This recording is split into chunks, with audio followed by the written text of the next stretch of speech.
M. Mahendra Nath Gupta, an ideal householder.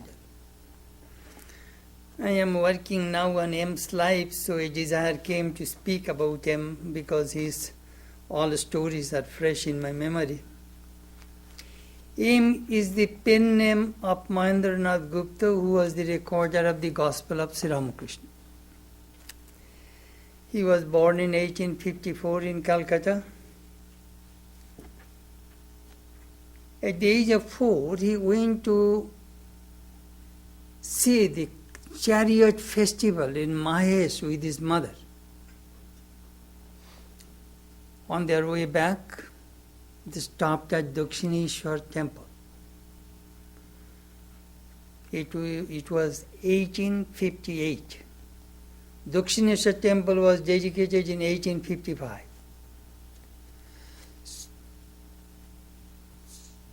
There was a heavy crowd in the temple complex. M's mother went to visit other temple, and he was separated from his mother, so he was crying. Immediately he found a person came out from the mother's temple and grabbed this boy and asking, whose son is this? Then he located M's mother. M was united with his mother and happy.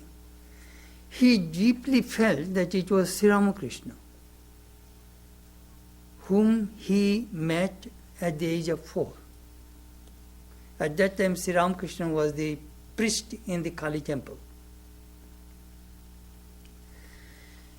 He was a brilliant boy, went to school in Hare School, which was a very prestigious school in Calcutta. Then went to Presidency College, that is also very famous. And when he was in 4th grade, he had a hobby to keep diary. Today I got up early in the morning, I bowed down to parents. On my way to school, I bowed down to Mother Shitala on the college street. All these things he wrote in his diary. 1867. At that time he was 13 years old. Later he said, my hobby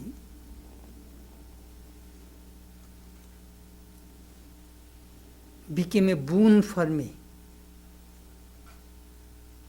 I was 15 years, I was an apprentice for 15 years before I began to record the Gospel of Ramakrishna.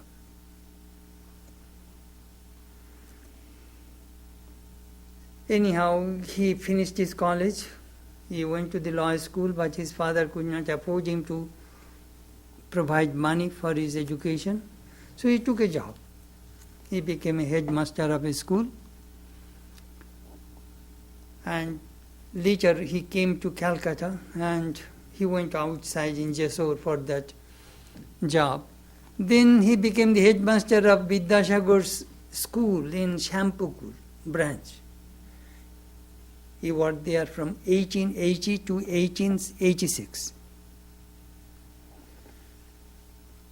As you know, in India, joint family system is sometimes good, sometimes not very good. Not very good means there's too much friction. Suppose we 5 brothers living together, their wives and children, they have so much friction. That happened, but M was a very peace-loving person. His mother died in 1880. His wife could not get along with others and the stepmother. So there was no peace at home. One night, it was 18th February 1882, he left home with his wife. Went to his sister's home in Baranagar. His brother-in-law was a doctor of M. He was an Ayurvedic doctor. Then on the 26th February 1882, M met Sri Ramakrishna in Dakshineshwar. And there we find the beginning of the Gospel of Sri Ramakrishna.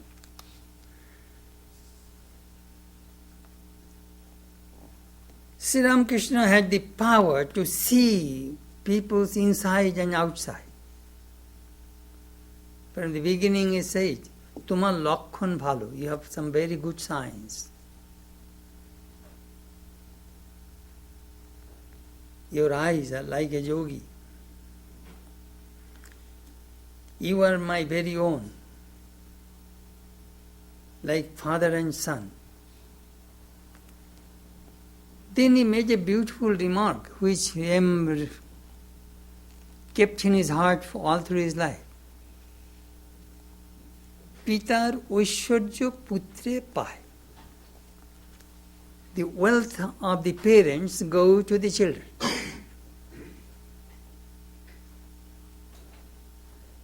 So those who accepted Sri Ramakrishna as their father, his wealth will go to his children.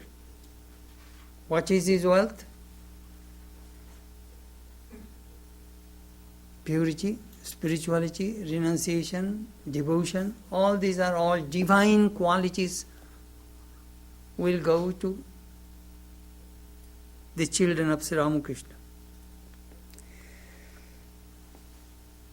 He made a remark to me, antaranga. That word has a very deep meaning. Perhaps you have seen a big palace. It has outside pillars and inside pillars. Outside pillars are half exposed. It gets rain, sun, and half unexposed inside. They are bohiranga, external devotees. Or antaranga means those pillars are inside. They are unexposed by nature. Means these people are fully devoted to God full time. I sometimes say here our devotees come, we have two types of devotees. Some are external, some are internal. External devotees, they come and are members and they pay the dues and they attend lectures and classes, but they do not take the responsibility of the place. But those who are inner circle, they take the responsibility of this place. That Sri Ramakrishna meant.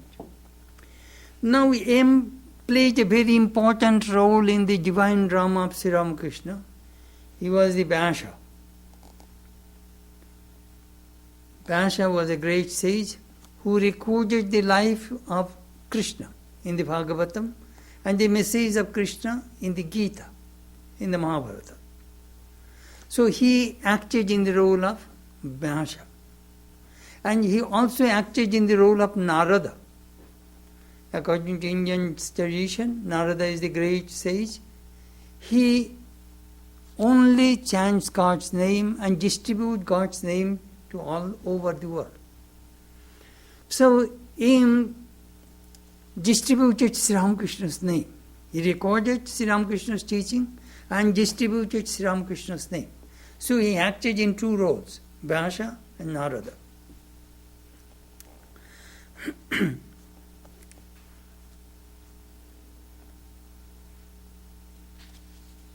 Him was just like a regular householder. What do you mean by regular householder? You see, Sri Ramakrishna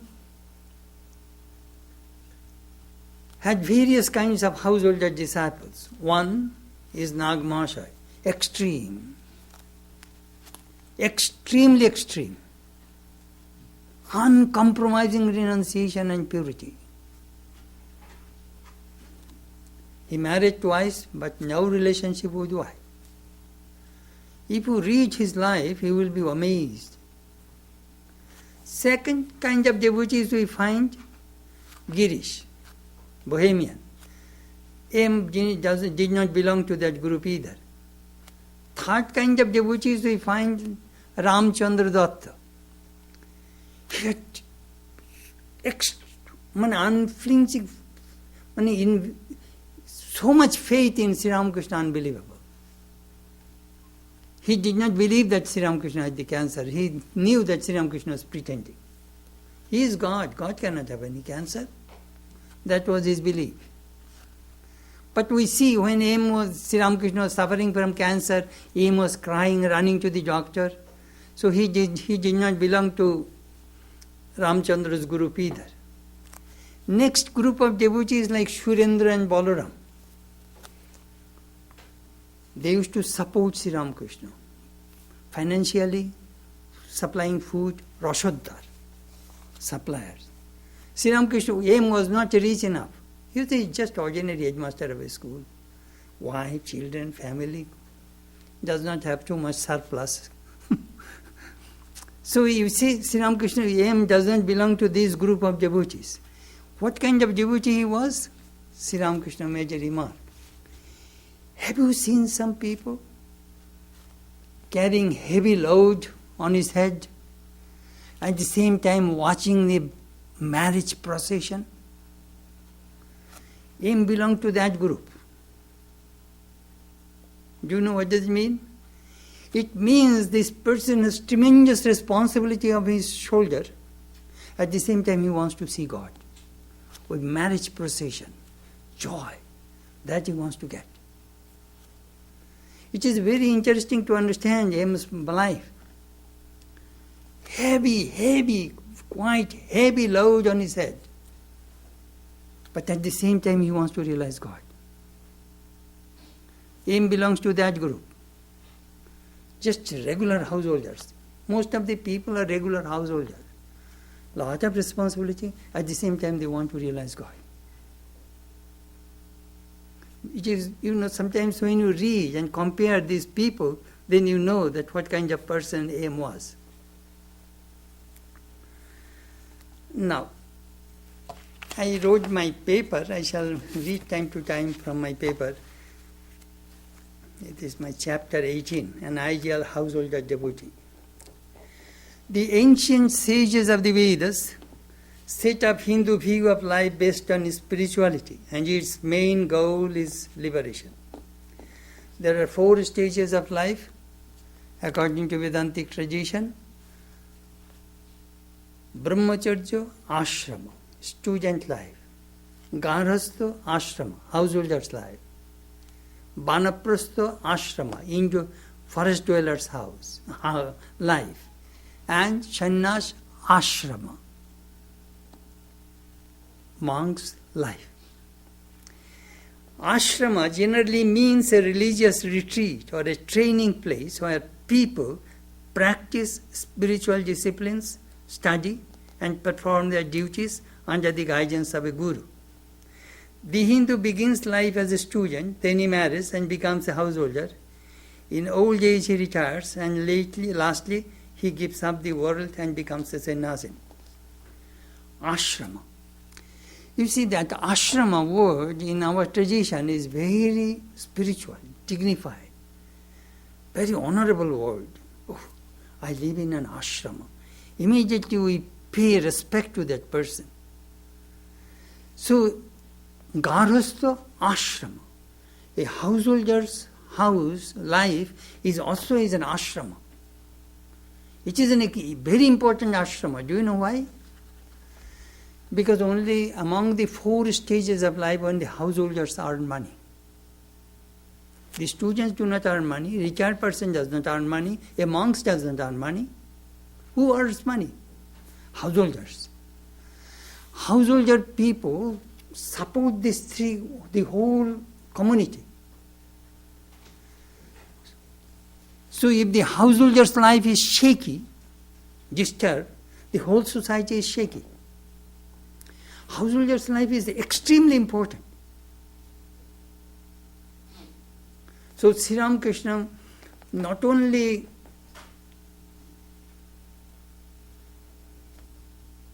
tried to build some ideal monastic lives, but also some ideal householder's life.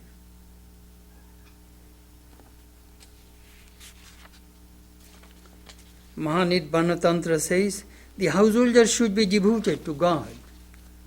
Knowledge of God should be the goal of his life. Yet he must work constantly, perform all his duties. He must give up the fruits of his action to God. Ramakrishna trained a group of his disciples to be ideal monks and another group to be ideal householders. Now, during M's second visit, Sri Ramakrishna asked, "Are you married?" "Yes, sir." "Do you have children?" "Yes, sir." "How is your wife?" "Sir, she is all right, but she is ignorant." Sri Ramakrishna scolded him. "Ignorant. And you are a man of knowledge." What M meant that my wife did not go to school and college, so she is ignorant. She did not have education. But Ramakrishna meant that person is ignorant who does not know God.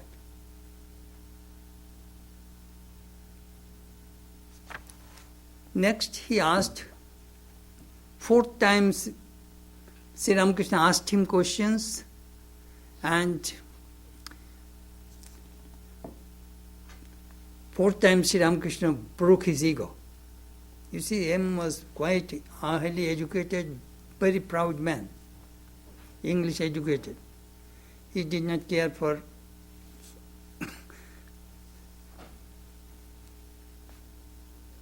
humility at that time. So, and the fourth time, "What do you think about God?" "Well, I prefer God without form."